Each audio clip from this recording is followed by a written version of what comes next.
যুক্তরাষ্ট্র বাংলাদেশ সম্পর্ক যে কোনো সময়ের চেয়ে বেশি গুরুত্বপূর্ণ বলে মন্তব্য করেছেন যুক্তরাষ্ট্রের দক্ষিণ ও মধ্য এশিয়া বিষয়ক সহকারী পররাষ্ট্রমন্ত্রী পল কাপুর। ওয়াশিংটন ডিসিতে বাংলাদেশ দূতাবাসে স্বাধীনতা দিবসের অনুষ্ঠানে অতিথিরা বলেন, পারস্পরিক সহযোগিতা ও অভিন্ন মূল্যবোধ উভয় দেশকে আরও সমৃদ্ধ ও নিরাপদ করে তুলছে। ওয়াশিংটন ডিসি থেকে জানাচ্ছেন স্যাম রিয়া। বাংলাদেশ দূতাবাসে মহান স্বাধীনতা দিবস উদযাপনে রাষ্ট্রদূত তারেক মোহাম্মদ আরিফুল ইসলামের আমন্ত্রণে বিভিন্ন দেশের রাষ্ট্রদূত, দূতাবাস প্রতিনিধি, জাতিসংঘের প্রতিনিধি সহ কমিউনিটির বিশিষ্ট ব্যক্তিবর্গ উপস্থিত ছিলেন। অনুষ্ঠানে প্রধান অতিথি হিসেবে উপস্থিত ছিলেন মার্কিন যুক্তরাষ্ট্রের দক্ষিণ ও সেন্ট্রাল এশিয়া ব্যুরোর assistant secretary S Paul Kapoor.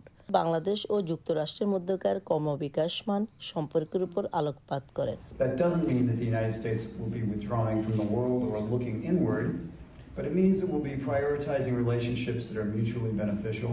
Cake কেটে স্বাধীনতা দিবসের অনুষ্ঠান উদ্বোধন করেন রাষ্ট্রদূত তারেক মোহাম্মদ আরিফুল ইসলাম ও পল কাপুর। আপনারা প্রবাসী বাংলাদেশি ভাই বোনেরা আমাদের এখানে এসেছেন, আমরা খুবই খুশি হয়েছি এবং আপনাদের এই উপস্থিতি আমাদের উদযাপনটাকে আরো মহিমান্বিত করেছে। বিপুল রক্ত এবং অবিশ্বাস্য রকমের ত্যাগের বিনিময়ে অর্জিত বাংলাদেশের স্বাধীনতা, যাদের আত্মত্যাগের বিনিময়ে আমরা এই স্বাধীনতা পেয়েছি, সেই তাদেরকে স্মরণ করি। There is so much potential in the Bangladesh nation that can be unleashed by good governance. আজকে জাতির যে প্রত্যাশা সেটি হচ্ছে সংস্কার, বিচার এবং আমাদের গণতান্ত্রিক যে অগ্রযাত্রা সেটি যাতে অব্যাহত থাকে। ওয়াশিংটন ডিসি বাংলাদেশ এম্বাসিতে অনাড়ম্বরভাবে উদযাপিত হচ্ছে বাংলাদেশের স্বাধীনতা দিবস। এই দিবসটি উপলক্ষে মাননীয় রাষ্ট্রদূত তারেক মোহাম্মদ আরিফুল ইসলামের আমন্ত্রণে বিভিন্ন রাষ্ট্রদূত ও কূটনীতিবিদ অংশগ্রহণ করেছেন।